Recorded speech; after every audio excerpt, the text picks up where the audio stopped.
नमस्कार, आप देख रहे हैं इंडिया सावधान न्यूज और मैं हूं आपके साथ मानवी ठाकुर। शुरुआत करते हैं आज की खास खबरों के साथ। मुख्यमंत्री देवेंद्र फडणवीस ने आज महाराष्ट्र के विकास को लेकर कई प्रमुख एमओयू की घोषणा की। इनमें मुंबई मेट्रो, कोस्टल रोड और हाईवे जैसे बड़े इंफ्रास्ट्रक्चर प्रोजेक्ट्स के लिए 47,000 करोड़ की फंडिंग शामिल है। इन परियोजनाओं से राज्य के विकास को नया बल मिलेगा। इस दौरान मुख्यमंत्री ने ये भी बताया कि यूनिलीवर ने पुणे में अपना ग्लोबल आइसक्रीम जीसीसी स्थापित करने के लिए एमओयू साइन किया है। इस कदम से रोजगार के नए अवसर पैदा होंगे और क्षेत्रीय विकास को भी गति मिलेगी। ये सभी परियोजनाएं मुंबई मेट्रो रीजन एमएमआर को 1.5 ट्रिलियन की अर्थव्यवस्था में बदलने के लक्ष्य की दिशा में एक अहम कदम साबित होगी।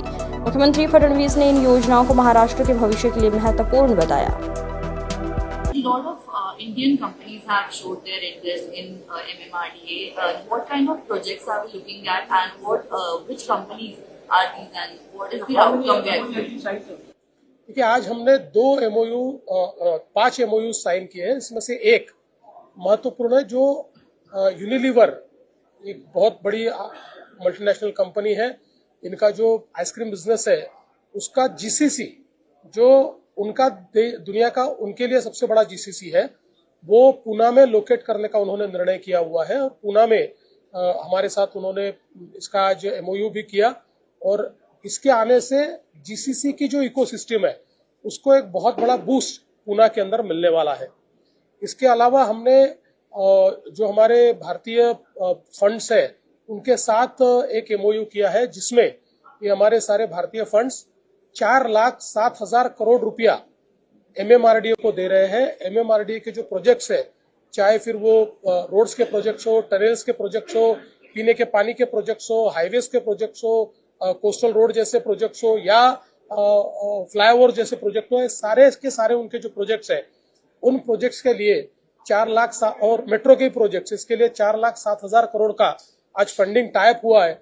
तो जो नीति आयोग के साथ हम लोगों ने एमएमआर रीजन को 1.5 ट्रिलियन की इकोनॉमी बनाने का एक रोड मैप तैयार किया है, उसके लिए जो इन्वेस्टमेंट हमको करनी है उस इन्वेस्टमेंट का आज टाइप हुआ है। मैं ऐसा मानता हूँ हिस्टोरिकल इस प्रकार का टाइप हमने किया है।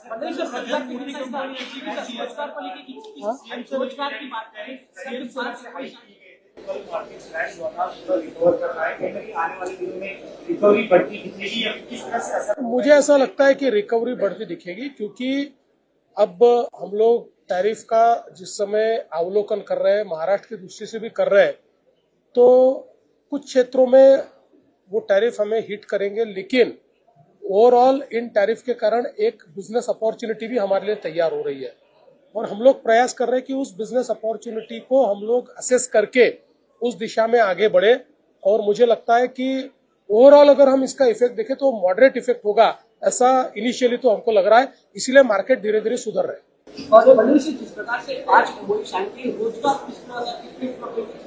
देखिए, इसमें जो जीसीसी है, जीसीसी में तो अच्छा रोजगार निर्माण होगा और बाकी जो 4 एमओयू है ये इंफ्रास्ट्रक्चर के फंडिंग के एमओयू। तो इंफ्रास्ट्रक्चर में जब पैसा लगता है तो उससे सबसे ज्यादा रोजगार तैयार होता है, तो बड़े पैमाने पर रोजगार का निर्माण होगा।